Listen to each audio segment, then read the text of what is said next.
Samantala, kinundina ni Senador Bato de la Rosa ang ginawang harassment daw sa kanya ng mga tao ng NBI sa kanyang pagbabalik kanina sa Senado. Nasaktan ang senador matapos makipambuno sa mga NBI agents na may hawak umanong warrant of arrest para sa kanya mula po sa International Criminal Court. Mula po sa Senado, nakatutok live si Mav Gonzalez. Mav!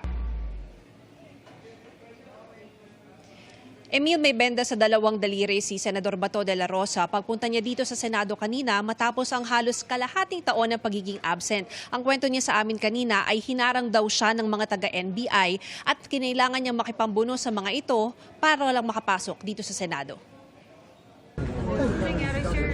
Dad. It's a crime. This is the worst government.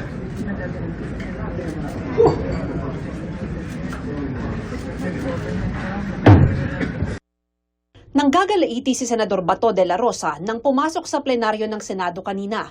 Duguan ang kanyang kaliwang kamay matapos niyang makipambuno sa mga taga-NBI dahil hinarang siya papasok ng Senado. Sinita ni de la Rosa pati ng ibang senador si Senate Sergeant at Arms retired Major General Rene Samonte dahil pinapasok ang NBI sa Senate grounds. Pareho tayo premier, sir.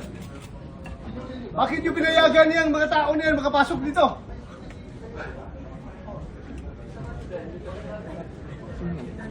Kung ikaw ang senador, sir, ako ang Sergeant at Arms. Magpapakamatay ako para hindi ka magalaw dito sa institusyon na ito. Magpapakamatay ako para sa'yo.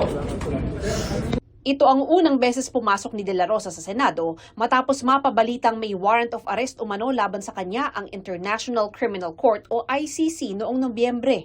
Kwento niya, ayaw siya papasukin ng mga taga-NBI nang dumating sa Senado bago magsesyon. Pasok ko dito sa baba. May nakaabang na ng mga NBI, mga kasibilyan. Inarang ako at ayaw ako pakyatin. So nakipag-wrestling ko sa kanila kasi pipigilan ako eh. Hindi nagtatawagan na dito. So nakipag-wrestling ko sa kanila para makapasok ako dito. Bakit daw po nila kayo hinaharang? I don't know. Baka ayaw na ako makabuto para hindi mapalitan ang liderato ng Senado. So nagagalit. Ano pa bang ibang purpose doon? Bakit ko nila hinarang? Hinihinga namin ng pahayag ang NBI kung bakit andun sila sa Senado. Pero ayon kay dating Senador Antonio Trillanes IV, sumama siya sa NBI na magsisilbi umano kay De La Rosa ng warrant of arrest mula sa International Criminal Court. Sa panayam, sinabi ni De La Rosa na dito lang siya nanggaling sa Metro Manila bago pumunta sa Senado. Pero nasa kalikasan daw siya nitong mga nakaraang buwan. Hindi niya sinagot kung nasa Davao siya. Hindi raw muna niya iniisip ang sabpina na inihain sa kanya kanina ng PNP-CIDG kaugnay ng isinasagawang investigasyon sa mga extrajudicial killings noong panahon na City Director siya ng Davao Police. Sabi niya, papasok na siya sa Senado mula ngayon. Nang tanungin naman ukol sa umano'y warrant of arrest sa kanya ng ICC, Sige lang, basaan dito lang. Oh. Harapin natin. Alam mo, masadyos natin yan lahat.